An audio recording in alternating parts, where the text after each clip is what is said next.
Hi, I'm Karen Dawn. I run the animal advocacy site dawnwatch.com, and I wrote Thanking the Monkey, Rethinking the Way We Treat Animals. But in my neighborhood, I'm known as the Turkey Lady, because this will be the 4th year in a row that there will be beautiful live turkeys strolling around my front yard over the Thanksgiving season. First, there were Bruce and Emily, named after the actors Bruce Greenwood and vegan beauty Emily Deschanel, who helped me retire her namesake to Animal Acres.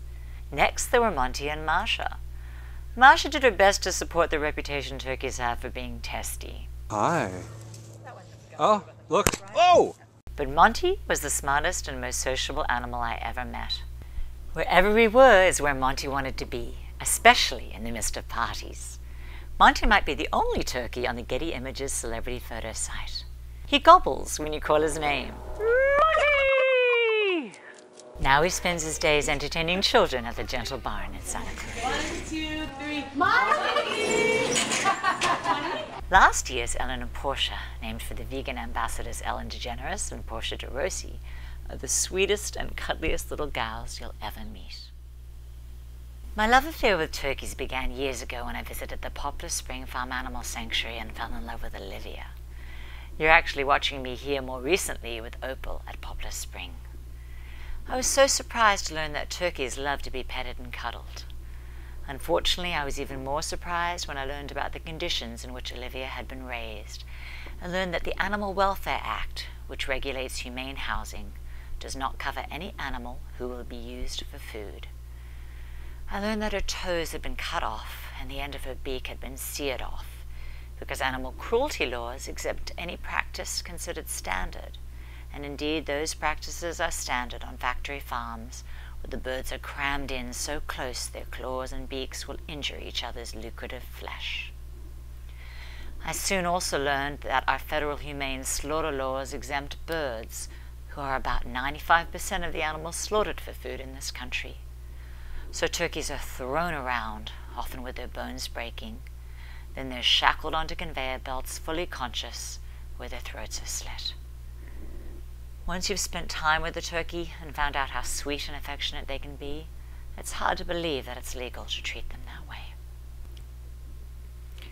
Wanting to do something to help, I started to adopt turkeys online at Thanksgiving, and you can too. Just go to farmsanctuariesadoptaturkey.org. But eventually I got a chance to take some home, and now I can't imagine Turkey Day without live turkeys. This year's turkeys are named after newlyweds Russell and Katy Perry, who recently tweeted that they went vegan after seeing the terrific film Forks Over Knives. The turkeys were originally named Russell and Katy after them, but when Katy let out a very loud and very male gobble, I realized I'd better rename her, or indeed rename him. So Russell and Perry they are. I have the turkey routine down now. They come to me pretty stinky, often covered in excrement from their cage mates. So first they get a bath in my clawfoot tub, which gets disinfected afterwards. I get a very sore back.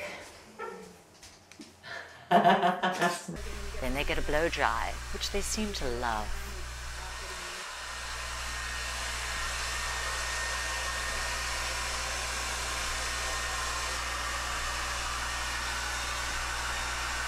Turkeys are pretty much waterproof. Their beautiful soft down is protected by thick outer feathers, so if you're going to wash the layers underneath, you have to blow dry them or they just won't dry at all. Next they come downstairs to meet the neighbors, who I hear are consuming a lot more tofurkey since I've started doing these annual turkey rescues. The children love them, and it seems to be mutual. I have a constant stream of neighborhood kids at my place during November. And Paula Pitbull does well with them too. After a long first day, they go to bed in their little heated coop. Here's my neighbor Frankie helping me tuck them in on the first night. After the holidays, Russell and Perry will go to Farm Sanctuary's Animal Acres in Acton, where you can visit them on Sundays. But first they'll join us here for our very vegan Thanksgiving feast. They'll supervise my meal preparations, and on Thanksgiving Day, they'll be at the table instead of on it. The only turkey on the table will be wild turkey bourbon, right next to a photo of Olivia, my first turkey love. I am so glad to have found a whole new way to celebrate Turkey Day. It's a lot more fun for everybody when the turkeys are alive and well.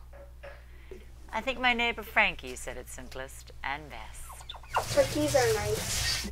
Yes, indeed, Frankie. Turkeys are nice.